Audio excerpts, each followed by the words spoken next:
तो हेलो जय हिंद दोस्तों, शिवम क्लासेस धनबाद में आपका स्वागत है। तो आशा करते हैं आप लोग अच्छे होंगे, स्वस्थ होंगे और मस्त होंगे।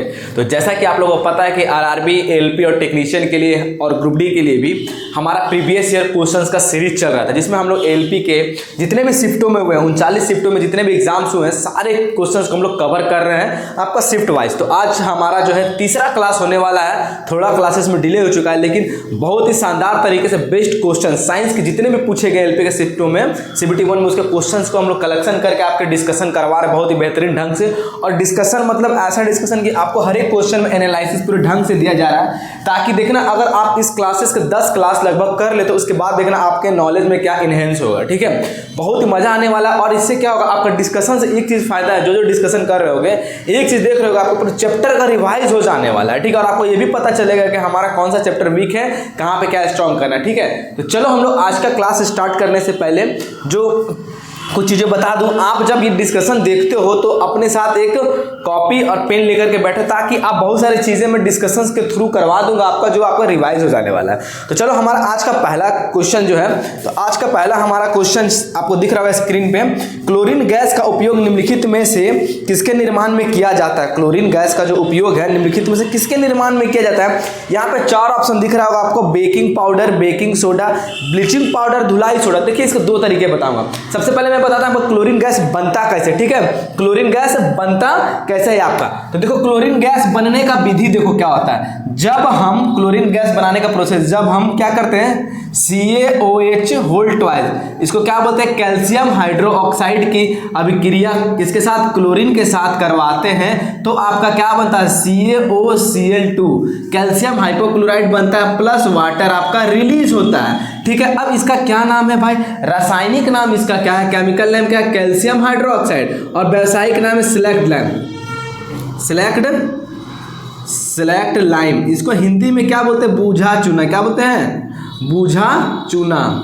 ठीक है, याद रखना है, बूझा हुआ चूना बोलते हैं। इसको क्लोरीन गैस प्रवाहित करते हैं। तो अब ये क्या बना, यही जो तो बन गया ना ब्लीचिंग पाउडर। क्या बोलते हैं, ब्लीचिंग पाउडर।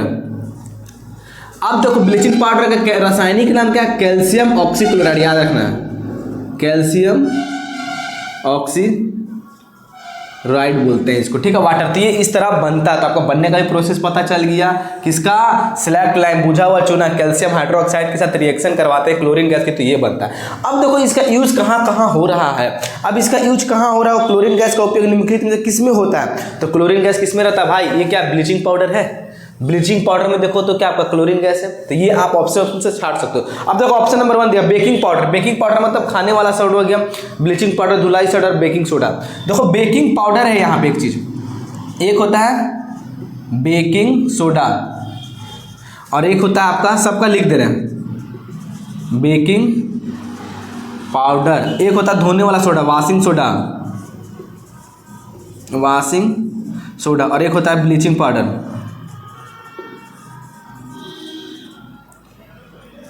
इसका नाम लिखते हैं। बेकिंग सोडा का फॉर्मूला क्या था, खाने वाला सोडा का formula NaHCO3, sodium hydrogen carbonate. अगर इसी में बेकिंग पाउडर क्या होता है, इसी में क्या मिला दिया, टार्ट्रिक एसिड मिला दिया। क्या, NaHCO3, इसी बेकिंग सोडा में क्या मिला दिया, टार्ट्रिक एसिड मिला दिया जाए तो ये बन जाता है बेकिंग पाउडर। अब वॉशिंग सोडा का फॉर्मूला क्या होता है, Na2CO3 × 10H2O, sodium bicarbonate 10H2O। Bleaching powder का फॉर्मूला क्या था, CaOCl2। तो अब आपसे क्वेश्चन क्या पूछा था, क्लोरीन गैस का उपयोग। देखो तो क्लोरीन किस में, इसमें क्लोरीन है, नहीं है, इसमें क्लोरीन है, नहीं है, इसमें तो क्लोरीन इसमें। तो ब्लीचिंग पाउडर में क्लोरीन गैस का उपयोग। आपने इतना चीज भी देख लिया, आपको ये चीज आप लोग पॉइंट कर लो। ठीक है, अब चलते हैं हम लोग अपने अगले क्वेश्चन की। क्वेश्चन नंबर 2 वाला देखिएगा आप लोग क्या दिया हुआ है, धातुओं अम्लों के साथ अभिक्रिया करके क्या उत्पन्न करती हैं। ठीक है, धातु क्या बोलते हैं, मेटल बहुत ही हार्ड होते हैं। ठीक है, मेटल बहुत ही हार्ड होते हैं। अब क्या बोला, धातुओं अम्लों के साथ अभिक्रिया करके क्या उत्पन्न करते हैं। तो धातुएं जनरली अम्लों के साथ अभिक्रिया करके क्या क्या करते हैं, तो उससे पहले कुछ मैं चीजें आपको बता दूंगा, आप आंसर खुद बताना। देखो धातु क्या बोलते हैं हम लोग, मेटल किसके साथ रिएक्शन करवा रहा है, एसिड के साथ। तो क्या बनता है, metal salt plus water, metal salt plus water. धातु किसको कहते हैं, धातु की अभिक्रिया अम्ल के साथ कराने जाने पर, है ना, क्या बोलते हैं, धातु के लवण। इसको लवण भी बोल सकते हैं, धात्विक लवण, लवण तथा जल। तो ऑप्शन नंबर कौन सा है आपका हो जाएगा लवण और जल, ऑप्शन नंबर 4। ठीक है, ऑप्शन नंबर 4 लवण तथा पानी दिया हुआ, या ऑप्शन नंबर 4 इसका राइट आंसर हो जाएगा। अब एक और कुछ चीज़ों आप लोग देख लो, ठीक है, मैं याद रखना। अब ये रिएक्शन को क्या बोलते हैं, लवण तथा जल। अब एक चीज और याद रखना, एक और आपको रिएक्शन बता रहा हूं, जब एसिड प्लस बेस का रिएक्शन करवाते हैं तो क्या बनता है इसमें भी साल्ट प्लस वाटर बनता है। ठीक है, इस रिएक्शन को क्या बोलते हैं हम लोग, न्यूट्रलाइजेशन रिएक्शन, है ना, निर्जलीकरण अभिक्रिया हम लोग बोलते थे, ये भी देख लेना। तो इस क्वेश्चन के अकॉर्डिंग होगा लवण तथा जल, तो मिलेगा ही आपका। ठीक है, चलो अब हम लोग आगे चलते हैं अपने अगले क्वेश्चंस की ओर। ठीक है, अब देखो हमारा अगला क्वेश्चन बोल रहा है, यदि डैश शामिल हो और भी अधिक विविधता उत्पन्न होती है। देखो हमारा प्रजनन में दो तरह के प्रजनन होते हैं, दो तरह का प्रजनन है। एक होता है लैंगिक जनन, है ना, प्रजनन बोल रहे हैं जनन, एक होता है लैंगिक जनन और दूसरा होता है अलैंगिक जनन। तो देखो लैंगिक जनन में क्या होता है, मेल और फीमेल का होना आवश्यक है। इसको क्या होता है, सेक्सुअल रिप्रोडक्शन हो गया, और इसको असेक्सुअल रिप्रोडक्शन। ठीक है, याद रखना लैंगिक जनन में मेल और फीमेल का जरूरत है। इसमें या तो मेल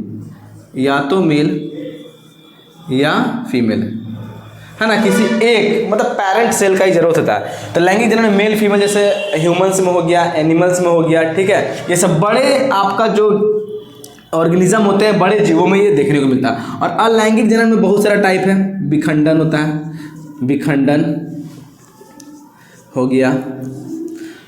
हो गया, मुकुलन हो गया, ठीक है, ये सब आपका देखने को मिलता है। जैसे छोटे अमीबा में क्या होगा, मुकुलन होता है, हाइड्रा ईस्ट में विखंडन होता है, ये सब। ठीक है, तो ये याद रखना। अब देखो लैंगिक जनन में क्या होता है, लैंगिक जनन में जो संतति उत्पन्न होती है उसमें बहुत सारे क्या होता है, इसमें विविधता पाई जाती है ना, अनेकों विविधता पाई जाती है। अपने संतान उत्पन्न सेम नहीं होता, क्या होता है, विविधता देखी जाती है। इसमें विविधता नहीं पाई जाती, सेम अपने पेरेंट सेल के जैसा इनमें समान गुण आता है। ठीक है, इसमें विविधता नहीं पाई जाती है, ये याद आपको रखना। अब जब इसको क्लास करेंगे तो डिटेल में पढ़ने वाले हैं। ठीक है, इसमें विविधता नहीं पाई जाती। इसमें देखो कौन सा हो गया, अच्छा विखंडन हो गया, मुकुलन हो गया, वेजिटेटिव रिप्रोडक्शन भी हो गया, है ना, ये भी आपका इसके अंदर आता है, अलैंगिक जनन के अंदर आता है, बाइनरी भी आता है, मुकुलन भी आता है, बहुत सारा आता है। तो लेकिन इसमें भी क्वेश्चन के अकॉर्डिंग हमारा आंसर क्या होगा, शामिल हो और अधिक विविधता उत्पन्न होती है। किसमें होता है अधिक विविधता, लैंगिक जनन में अधिक विविधता पाई जाती है। ठीक है, ये याद रखना आप लोग। तो ऑप्शन नंबर कौन सा हो जाएगा आपका, लैंगिक जनन में अधिक विविधता पाई जाती है। और ग्रुप डी में भी एक और क्वेश्चन आया हुआ था। ठीक है, अब चलो हम लोगों का अगला क्वेश्चन की ओर। तो अगला क्वेश्चन क्या दे रहा है, एम कक्षा में शामिल हो सकने वाले इलेक्ट्रॉनों की संख्या एम कक्षा में। तो देखो क्या होता है ना, परमाणु में क्या होता है, देखो परमाणु में क्या होता है, परमाणु के अंदर क्या होता है, एक नाभिक होता है। ठीक है, परमाणु के अंदर क्या होता है, एक नाभिक में क्या होता है, प्रोटॉन और न्यूट्रॉन, और इसके बाहर क्या रिवॉल्व करते रहते हैं, इलेक्ट्रॉन घूमते रहते हैं, याद रखना। ठीक है, इलेक्ट्रॉन, तो किसी भी रासायनिक अभिक्रिया में कौन शामिल होता है, इलेक्ट्रॉन ही शामिल होता है। ठीक है, याद रखना, इलेक्ट्रॉन पे निगेटिव चार्ज, प्रोटॉन पे प्लस चार्ज, न्यूट्रॉन पे नो चार्ज होता है। अब देखो ये नाभिक, अब ये जो होते हैं परमाणु, इसके अंदर ढेर सारा सेल होता है। ये पहला सेल हो गया, इस पहले सेल को मान लो के माना, इस सेल में क्या हो गया, एल हो गया। अब देखो हर एक सेल में क्या इलेक्ट्रॉन घूमते रहता है, के सेल में हो गया, एल सेल में भी इलेक्ट्रॉन घूम रहा होगा। फिर आपका बात करते हैं इसमें एम सेल, एन सेल में भी इलेक्ट्रॉन घूम रहा होगा। तो इसी तरह के एल, एम और एन सेल, ठीक है, आगे तक भी होगा। एन सेल में भी क्या होता है, इलेक्ट्रॉन घूम रहा होगा, पहला के मान लिया, फिर एल सेल। अब इसमें नंबर ऑफ इलेक्ट्रॉन्स, तो हर एक के सेल में कितना इलेक्ट्रॉन्स होता है, एल सेल में कितना इलेक्ट्रॉन्स होता है, तो number of electrons in a cell निकालने का फॉर्मूला क्या होता है, 2n²। क्या, 2n²। एन मतलब नंबर ऑफ सेल, एन मतलब क्या, नंबर ऑफ सेल, सेलों की संख्या। तो के सेल पहला सेल है, देखो पहला सेल में निकालेंगे, के निकालेंगे, 2 गुना पहला सेल, तो पहला का स्क्वायर, 2 1 2 2। एल में तो यहाँ पे 2 इलेक्ट्रॉन होगा, कितना होगा, 2 इलेक्ट्रॉन यहाँ पे घूमेगा। ठीक है, अब एल सेल में 2 दूसरे नंबर का सेल है ये, है ना, तो 2 का स्क्वायर, 2 दूनी 4, 4 दूनी 8, एल सेल में 8। एम सेल में यहाँ पे कितना होगा, 8, यहाँ एम तीसरे नंबर पे, m2 इंटू आपका 3 का स्क्वायर हो जाएगा, 3 9 9 2 जाए 18। n सेल में क्या, m सेल में कितना हो जाएगा 18 हो जाएगा। आपसे पूछा क्या, m में शामिल कक्षा में हो सकने वाले इलेक्ट्रॉन की अधिकतम संख्या कितना होगा, 18 होगा। ऑप्शन नंबर इसका सी इज द राइट आंसर। ठीक है, 18 आपका राइट आंसर हो जाएगा। ठीक है, अब आप क्वेश्चन में बताना है कि प्रोटॉन की खोज किसने की और इलेक्ट्रॉन की खोज किसने की, इसका आंसर आप लोग कमेंट बॉक्स में बताना। ठीक है, तो अब चलो हम लोग अगले क्वेश्चन की ओर। हमारा जो अगला क्वेश्चन है क्या है, इसके बाद देखना है आपको स्वाद का पता लगाने के लिए अभिग्राहक को क्या कहते हैं। वैसा अभिग्राहक जो स्वाद का पता लगाए, तो स्वाद का पता लगाने के लिए क्या होता है, हमारे जीभ से ही टेस्ट का पता चलता है। जीभ में क्या होता है, कुछ सेंसरी ऑर्गन होते हैं ना, कुछ सेंसरी रिसेप्टर्स होते हैं जो वो पता लगाते हैं, तो इसको क्या बोलते हैं, ग्लस्ट्री फैक्ट्री बोलते हैं। क्या बोलते हैं, ग्लस्ट्री फैक्ट्री, स्वाद अभिग्राहक बोलते हैं इसको। ठीक है, अब इसका नाम क्या है, देखो संवेदी रिसेप्टर है, तो दो चीज याद रहो। कभी भी मान लो कोई चीज का स्मेल आ रहा है, और स्मेल का पता कैसे चलता है, नाक के द्वारा सूंघते, तो नाक के अंदर क्या होता है, एक रिसेप्टरी ऑर्गन होता है ना, एक अंग होता है, छोटे छोटे सेल्स होते हैं जो क्या करते हैं, वो पता लगाते हैं किस चीज का स्मेल है, तो उसको क्या बोलते हैं हम लोग, ओला फैक्ट्री, नाक वाले में, है ना। तो देखो स्मेल का पता लगाने के लिए, स्मेल का पता मतलब कि गंध का पता लगाने के लिए कहाँ से, नाक के अंदर, नोज के अंदर क्या होता है आपको एक क्या रहता है, रेस्पिरेटरी रहता है, उसको क्या बोलते हैं, ओला फैक्ट्री बोलते हैं। ठीक है, इससे क्या होता है, स्मेल का, गंध का पता लगाता है। अब स्वाद का पता लगाना है, ये क्या होता है, स्वाद का पता लगाना है, टेस्ट कहाँ होता है, हमारे जीभ, टंग के ऊपर होता है, इसको क्या होता है, ग्लस्ट्री फैक्ट्री बोलते हैं। ठीक है, अब देखो ओला फैक्ट्री, इस ओला फैक्ट्री को हिंदी में क्या बोलते हैं, घ्राण संकेतक ही बोलते हैं। ठीक है ना, हाँ, घ्राण रिसेप्टर्स, सॉरी ओला फैक्ट्री रिसेप्टर्स बोलेंगे, है ना, रिसेप्टर्स। ठीक है, ग्लस्ट्री को क्या बोलते हैं, तो ग्लस्ट्री को बोलते हैं हम लोग अभिग्राहक रिसेप्टर्स। क्या बोलते हैं हम लोग, अभिग्राहक रिसेप्टर्स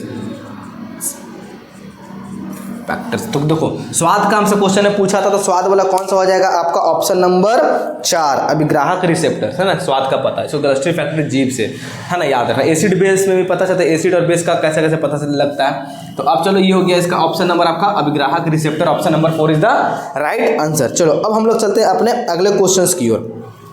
तो देखो हमारा अगला क्वेश्चन क्या है, सार्वभौमिक गुरुत्वाकर्षण स्थिरांक, जिसको क्या बोलते हैं, कैपिटल जी से डिनोट किया जाता है, का मान किसके द्वारा दिया गया था। तो सबसे पहले देखो दो तरह का जी होता है ना, एक यूनिवर्सल ग्रेविटी कांस्टेंट होता है और एक होता है क्या, ग्रेविटी कांस्टेंट। ठीक है, याद रखना। अब देखो बड़े जी और छोटा जी का क्वेश्चन एग्जाम में आता है, ये 9th क्लास का क्वेश्चन है। ठीक है, जी और जी में अंतर, इस जी को क्या बोलते हैं, यूनिवर्सल ग्रेविटी कांस्टेंट, इसको क्या बोलते हैं, यूनिवर्सल ग्रेविटी कांस्टेंट, इसको क्या बोलते हैं हम लोग, यूनिवर्सल ग्रेविटी कांस्टेंट। अब देखो इसको क्या बोलते हैं, एक्सेलरेशन है, ये क्या है, एक्सेलरेशन है ड्यू टू ग्रेविटी, मतलब पृथ्वी जिस वेग से, जिस क्या बोलते हैं, जिस त्वरण से, एक तरह का ये क्या है, त्वरण है, ग्रेविटी एक्सेलरेशन, इसको क्या बोलते हैं, ग्रेविटी एक्सेलरेशन। ग्रेविटी एक्सेलरेशन मतलब समझ में आ रहा है कि देखो ये यूनिवर्सल ग्रेविटी कांस्टेंट है, मतलब ये विश्व में, है ना, ब्रह्मांड, पूरे ब्रह्मांड में लागू होता है, यूनिवर्सल है, इसी को कहते हैं सार्वभौमिक, इसी को हम लोग क्या बोलते हैं, आपका देखो दिया हुआ है सार्वभौमिक गुरुत्वाकर्षण स्थिरांक, सार्वभौमिक गुरुत्वाकर्षण स्थिरांक, है ना, स्थिरांक। अब ये देखो ग्रेविटी एक्सेलरेशन क्या होता है, गुरुत्वीय त्वरण, क्या होगा, गुरुत्वीय त्वरण। अब देखो ये लागू होता है पूरे ब्रह्मांड में, ये लागू होता है पूरे ब्रह्मांड में दो वस्तुओं के बीच जो ग्रेविटी है उसके लिए लागू होता है। ये क्या होता है, ओनली अर्थ पे। अब देखो इस जी का वैल्यू कितना होता है, बड़े वाले जी का वैल्यू क्या होता है, 6.67 into 10⁻11 kg metre square, kg। देखो इसका क्या होता है, kg, अच्छा न्यूटन मीटर स्क्वायर पर kg स्क्वायर। ठीक है, अब इस छोटे वाले जी ग्रेविटी एक्सेलरेशन, ये क्या होता है, पृथ्वी के द्वारा किसी वस्तु को अपने जिस त्वरण से अट्रैक्ट करता है उसी को बोलते हैं छोटा जी, पृथ्वी पर लगा, इसका वैल्यू कितना, 9.8 मीटर पर सेकेंड स्क्वायर। ठीक है, इसको कभी कभी हम लोग 10 भी लेते हैं। अब ये जो जी का मान है ना, ये देखो जी का मान दिया किसने, जी का मान जो ये मान है दिया आपका हेनरी कैवेंडिश ने। किसने दिया है? हेनरी कैवेंडिश के द्वारा दिया गया है। हेनरी कैवेंडिश के द्वारा आपका दिया गया, याद रखो। ये जी का न्यूटन के द्वारा, न्यूटन महोदय। अब देखो क्वेश्चन पूछता है, ये जी का मान जो है सिर्फ दिया हेनरी कैवेंडिश, लेकिन सार्वभौमिक गुरुत्वाकर्षण स्थिरांक का नियम किसने दिया है? आपका न्यूटन के द्वारा किया है। सार्वभौमिक गुरुत्वाकर्षण स्थिरांक जो आपका नियम दिया गया है, इस किसके द्वारा दिया गया है? आपका न्यूटन के द्वारा, लेकिन इसका मान खाली कौन दिया? Henry Cavendish. तो हमसे क्वेश्चन में पूछा भी क्या है आपका? इसका मान। अच्छा ये याद रखना, ये जी जो होता है कभी भी नेवर जीरो, ये कभी भी जीरो नहीं हो सकता, ये कभी भी जीरो नहीं हो सकता। ये कहाँ होता है? अर्थ के सेंटर में zero at earth centre, zero at earth centre. अच्छा देखो ये जी का मान क्या है ना, पृथ्वी के केंद्र से ऊपर जाओगे तो घटता बढ़ता है, ठीक है, लेकिन पृथ्वी के केंद्र पे इस जीरो का वैल्यू क्या होता है? एकदम जीरो होता है सेंटर पे, है ना, अर्थ सेंटर पे। इसका जी का मान कभी भी जीरो कहीं नहीं होता, ये हर जगह पूरे विश्व में लागू होगा। दो वस्तुओं के बीच जो जी होगा ये होगा आपका, ठीक है, ये आपको ध्यान देना। तो इसका आंसर कौन हो जाएगा? सार्वभौमिक गुरुत्वाकर्षण स्थिरांक। जी का मान किसने दिया था? ये वाला वैल्यू हेनरी कैवेंडिश, लेकिन जी का नियम बोलेगा सार्वभौमिक गुरुत्वाकर्षण स्थिरांक का नियम किसने दिया दो वस्तुओं के बीच, है ना, तो वो आपका देगा आपका। और ये भी लॉ दिया था न्यूटन के द्वारा, ठीक है, याद रखना, इसका नियम बोलेगा तो न्यूटन के द्वारा दिया गया था। तो इसका आंसर कौन सा हो जाएगा आपका? हेनरी कैवेंडिश से ऑप्शन नंबर 1, ठीक है, ये याद रखना है। अब देखो यहाँ पे बात करते हैं, अगला क्वेश्चन हमारा है, निम्नलिखित में से कौन सा अम्ल का गुण नहीं है? निम्नलिखित में से कौन सा एसिड का गुण नहीं है? Which is a not property of acid, acid का इनमें से गुण है। तो सबसे पहले देखो एसिड को क्या बोलते हैं हम लोग? एसिड को अम्ल बोलते हैं, ठीक है। तो अम्ल का क्या गुण होता है? अम्ल होता है जो स्वाद में खट्टे होते हैं, टेस्ट इन, है ना, स्वाद में खट्टे होते हैं, सावर इन टेस्ट, है ना, सावर इन टेस्ट। और कड़वे कौन होते हैं? बेस। अब एसिड के बारे में पढ़ रहे हैं, ये जल में, ये क्या होता है? जल में H+ आयंस देते हैं, जल में H+ आयन रिलीज करते हैं, ठीक है। ये क्या करता है आपका? नीले लिटमस को किस में कन्वर्ट करता है? रेड। नीले को कन्वर्ट रेड में करता है, रेड मतलब कि लाल में करता है, ठीक है। इतना प्रॉपर्टी है। कुछ एग्जांपल एसिड के, कुछ एग्जांपल क्या क्या हो सकते हैं स्ट्रॉन्ग एसिड में? जैसे HCl, जैसे क्या होगा? HCl स्ट्रॉन्ग एसिड, उसके बाद H2SO4, उसके बाद HNO3, hydrochloric acid, sulphate acid, sulphuric acid, और ये क्या होगा? नाइट्रिक एसिड, है ना। अब बात करते हैं ये हो गया। तो अब देखो निम्नलिखित में से कौन सा अम्ल का गुण नहीं है? अम्ल का स्वाद खट्टा होता है, चलो ये सही है, नहीं बोलना। अम्ल का स्वाद कड़वा होता है, गलत, यही तो, अम्ल का स्वाद कड़वा नहीं, तो क्षार का स्वाद कड़वा होता है, याद रखना है। अम्ल क्षार के साथ मिलकर लवण बनाता है, हाँ अम्ल अभी बताते हैं। अम्ल जो है ना, ये अम्ल की अभिक्रिया आप क्षार के साथ, क्षार मतलब बेस के साथ करवाओगे तो क्या बनाएगा? लवण, सॉल्ट बोलते हैं, सॉल्ट प्लस वाटर, मतलब क्या? लवण तथा जल बनाता। तो ये भी सही है, तीसरा भी सही है, लवण तथा जल। अम्ल नीले लिटमस को लाल करता है, हाँ अम्ल नीले लिटमस को लाल करता है, लेकिन क्षार लाल को नीले। तो 3 को चाहिए, लेकिन अम्ल का स्वाद कड़वा होता है, ये गलत है, अम्ल का स्वाद खट्टा होता है। तो ऑप्शन नंबर आपका देखो इसे कट गया, लिख लो, आपको इतना प्रॉपर्टी भी पता चल गया। तो option number 2 is the right answer, ठीक है। अम्ल का स्वाद कड़वा नहीं होता, ये जो कि आपका गलत दिया हुआ है, ठीक है। अब आपको बताना स्वाद, अब आपको बताना क्षार जो है ना पानी में घुल के क्या रिलीज करता है, कौन सा आयन रिलीज करता है, ठीक है। चलो हम लोग अपने अगले क्वेश्चंस की ओर हो गया यहाँ पे।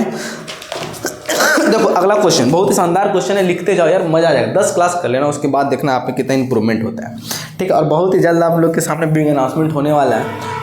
कुछ चीज़ों के पीछे काम कर रहे हैं जो यूट्यूब के इतिहास में पहली बार होगा, आपको अभी तक नहीं मिला होगा किसी भी प्लेटफॉर्म चैनल से, ठीक है। कोई बड़े टीचर भी नहीं देंगे उस तरह। तो अब चलो हम लोग अगला क्वेश्चन जो है आपका बात करते हैं यहाँ पे। डैश की प्रक्रिया में लोहे को जस्ता की एक कोटिंग द्वारा संरक्षित, मतलब किस प्रक्रिया के द्वारा लोहे के ऊपर कोटिंग करके उसको क्या है ना, लोहे के कोटिंग करके संरक्षित रखा जाता है। तो ऑप्शन नंबर देखो, चिकनाई, मिश्र धातुकरण, गैल्वेनाइजेशन। हम लोग एक प्रोसेस पढ़े थे, गैल्वेनाइजेशन, इसको क्या बोलते हैं हिंदी में हम लोग? जस्तीकरण।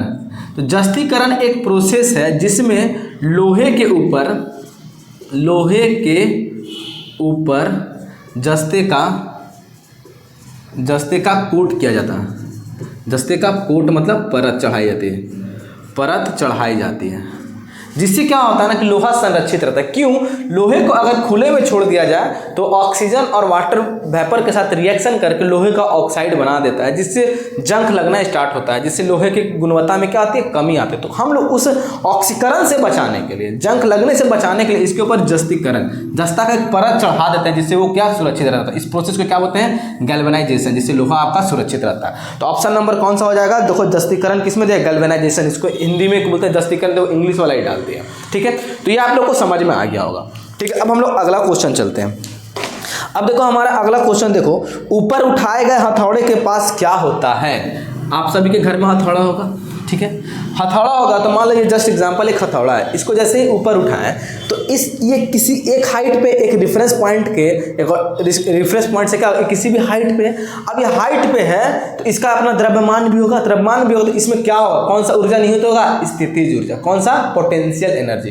ठीक है, याद रखना। कोई अगर बांध बांधा हुआ, उसमें जो पानी है, पानी की ऊर्जा कैसी है? स्थितिज ऊर्जा है। ठीक है, जितना ज़्यादा हाइट होगा उसकी स्थितिज ऊर्जा बढ़ेगी, याद रखना। तो कोई भी चीज़ रुका हुआ है, रुके हुए कंडीशन में कोई भी चीज़ में क्या होता है? आपका स्थितिज ऊर्जा निहित होती है। अगर कोई चीज़ चल रहा है तो उसमें कौन सी ऊर्जा होगी? गतिज ऊर्जा। जैसे साइकिल चल रहा है तो उसमें गतिज ऊर्जा, बच्चे दौड़ रहे तो उसमें कौन सा ऊर्जा है? गतिज ऊर्जा। कोई चीज़ अगर रुका हुआ तो उसमें ऊर्जा क्या है? स्थितिज ऊर्जा आपका निहित है। तो क्या बोलते हैं? उठाए हुए हथौड़े में कौन सा होता है?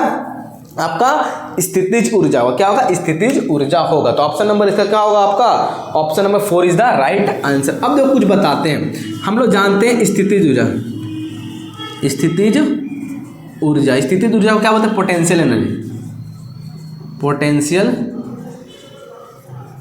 एनर्जी। पोटेंशियल एनर्जी को पीई भी डिनोट करते हैं। पोटेंशियल एनर्जी का फॉर्मूला क्या होता है? mgh। ये हो गया मास, द्रव्यमान, ये ग्रेविटी है ना, ग्रेविटी के अगेंस्ट तो उठाते हैं, ये हो गया, और इस पर हाइट, याद रखना ये फॉर्मूला होता है। ठीक है, अब होता है गतिज ऊर्जा, गति ऊर्जा। तो देखो गतिज ऊर्जा को क्या बोलते हैं हम लोग? Kinetic energy. क्या बोलते हैं? Kinetic energy. अब काइनेटिक एनर्जी को क्या लिखते हैं? के ई शॉर्ट फॉर्म। इसका फॉर्मूला कहते हैं हाफ इंटू mv²। ठीक है, ये आपको याद रखना, फॉर्मूला न्यूमेरिकल्स में आएगा। अब दोनों को मिला दो, potential energy plus kinetic energy. अब देखो एक चीज़ बनता है यहाँ पे, potential energy plus kinetic energy मिलके क्या बनाता है? Mechanical energy. इसी मैकेनिकल एनर्जी को क्या बोलते हैं हम लोग? यांत्रिक ऊर्जा।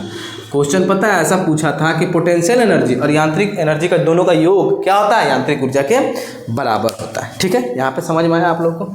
चलो, तो इसका आंसर कौन हो जाएगा? उठाए हुए हथौड़े में स्थितिज ऊर्जा। कोई भी चीज़ रुका हुआ तो उसके अंदर कौन सी ऊर्जा नहीं होगी? स्थितिज ऊर्जा। इसमें क्वेश्चन भी था आप लोगों को शॉर्ट्स में।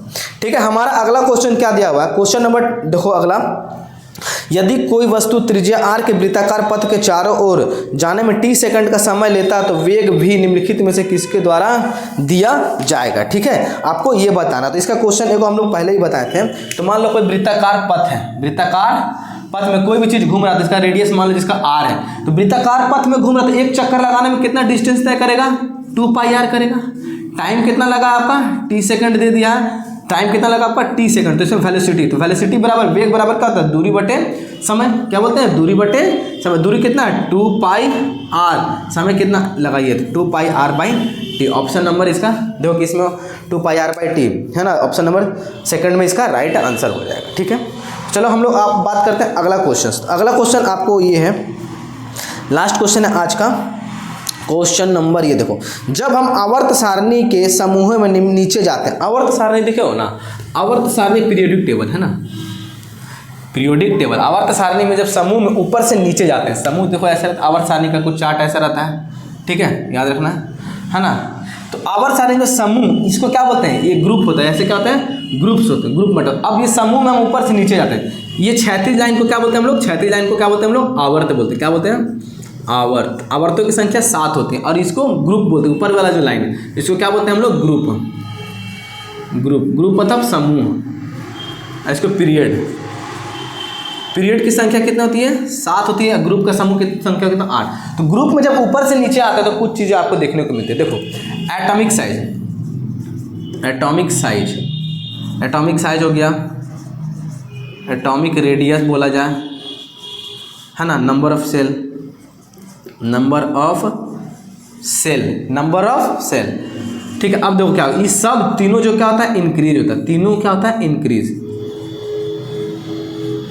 समझ में आ रहा है? परमाणु के संख्या में परमाणु का साइज क्या धीरे धीरे बढ़ेगा, जिससे क्या होगा, त्रिज्या भी बढ़ेगा, त्रिज्या बढ़ेगा तो नंबर ऑफ सेल्स भी बढ़ेगा। अरे एगो सेल, दो गो सेल, तीन गो, तो देखो तो त्रिज्या बढ़ रहा है कि नहीं, पहले त्रिज्या आर था, फिर ये बढ़ते बढ़ते तो साइज बढ़ेगा तो त्रिज्या भी बढ़ेगा, त्रिज्या बढ़ता नंबर ऑफ सेल 1 2 3 4 भी बढ़ेगा। तो सब तीनों क्या होता है, इंक्रीज होता है, तीनों इंक्रीज होता है। तो अब देखो इसमें छाट होगा, सेलों की संख्या घटती है, नहीं बढ़ती है हमेशा। वैलेंस इलेक्ट्रॉन कम होते हैं, ऐसा नहीं होगा, वैलेंस इलेक्ट्रॉन क्या होगा, बढ़ेगा। ठीक है। कक्षा में सेलों की संख्या बढ़ जाती है, तो कक्षा में सेलों की संख्या बढ़ जाती है। परमाणु आकार कम होता है, आकार थोड़ी कम होता है, नहीं होता है, कक्षा में सेलों की संख्या बढ़ जाती है। तो option number 3 is the right answer. ठीक है, समझ में। अब आपको बताना आधुनिक आवर्त सारणी की खोज किसने की, ये आप लोग कमेंट बॉक्स में बताना है। ठीक है, चलो हम लोग आज का क्लास यही रहते हैं, और शेयर कर देना, जो चैनल पर नए सब्सक्राइब करें।